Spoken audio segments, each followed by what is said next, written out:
یہ اللہ تعالیٰ کا ایک فضل ہے، اللہ تعالیٰ کی مہربانی ہے کہ نبی اکرم صلی اللہ علیہ وسلم کی محبت کو اللہ تعالیٰ نے امت کے دلوں میں جس طرح جاگزیں کر دیا ہے کہ اس محبت کے لیے بڑے بڑے علماء کہتے ہیں کہ بعض دفعہ ایک انتہائی بے عمل جو مسلمان ہوتا ہے، شاید وہ جب وقت آتا ہے تو وہ قربانی دینے میں شاید بڑے باعمل، بظاہر جو باعمل مسلمان نظر آتے ہیں ان سے بھی بہت آگے نکل جاتا ہے۔ تو یہ ایک اللہ تعالیٰ کا معجزہ ہے۔ اس لیے شاہ ولی اللہ رحمۃ اللہ علیہ نے فرمایا کہ محبت رسول صلی اللہ علیہ وسلم کے اظہار میں اگر کوئی مبالغہ آرائی بھی کر جائے تو وہ بھی جائز ہے اور اس کو ہم روک نہیں سکتے۔ تو یہی علماء کا اعتقاد ہے اور عقیدہ ہے، اور اسی اعتقاد کی بنیاد پر اللہ تعالیٰ کی مہربانی سے بر صغیر کے علماء نے جس طرح 1857 کی جنگ آزادی کے بعد جبکہ ہندوستان بحیثیت مجموعی انگریز کے قبضے میں چلا گیا اور پوری دنیا کے مشنریز کو، پوری دنیا کی غیر مسلم اقوام بر صغیر کے اوپر ٹوٹ پڑی کہ مسلمان قوم کو ان کے عقائد سے فارغ کر دیا جائے،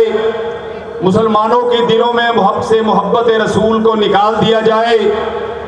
اور ایک ایسا نصاب متعارف کرایا گیا کہ جس کے نتیجے میں ایک بچہ نہ مسلمان رہتا۔ تو یہ وہ وقت تھا میرے دوستوں اور بھائیوں کہ جس وقت وہ علماء اٹھے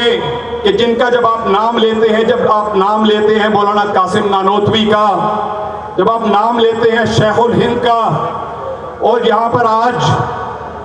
جو دینی مدارس سے بڑی تعداد میں تعلق رکھنے والے لوگ کہ جہاں پر قال اللہ وقال الرسول کی صدائیں دن رات گونجتی ہیں، جب ان کے سامنے حسین احمد مدنی کا نام آتا ہے تو ان کے جذبات تازہ ہو جاتے ہیں، اور جب خطیب اعظم بر صغیر پاک و ہند سید عطا اللہ شاہ بخاری کا نام آتا ہے تو ہماری رگوں کے اندر ایمان تازہ ہو جاتا ہے۔ تو یہ وہ لوگ تھے کہ جنہوں نے اس چیز کا علم بلند کیا کہ ہم نے انگریز کی اس سازش کو کامیاب نہیں ہونے دینا اور اپنا ملی اور قومی اور اسلامی تشخص برقرار رکھنا ہے۔ تو پھر قربانیوں اور عزیمتوں کی ایک داستان کا آغاز ہوا، پھر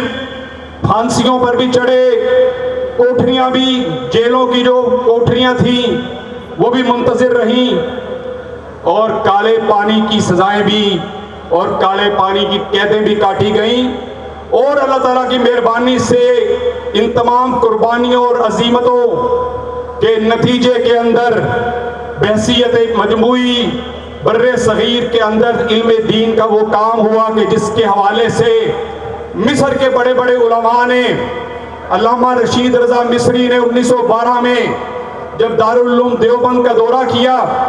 تو انہوں نے کہا کہ لولا اعتناء علماء الہند بالحدیث لقضى علیہ،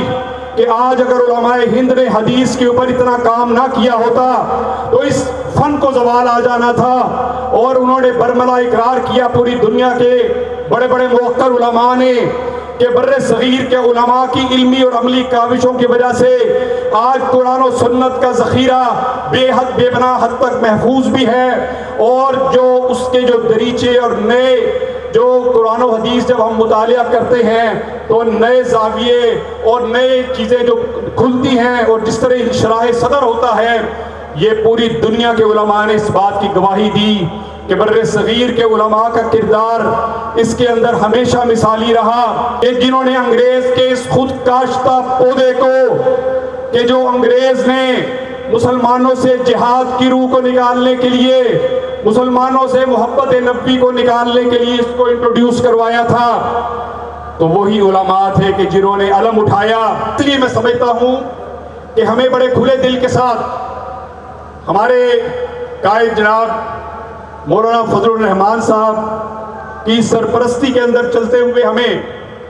انشاءاللہ تعالیٰ جو ان کا لائحہ عمل اور طریقہ کار ہے ہم نے اس کو اڈاپٹ کرنا ہے، اور اللہ تعالیٰ کی مہربانی سے ہمیں یقین کامل ہے کہ وہ اور ان کے ساتھ تمام جو لیڈران ہیں وہ انتہائی محب وطن ہیں،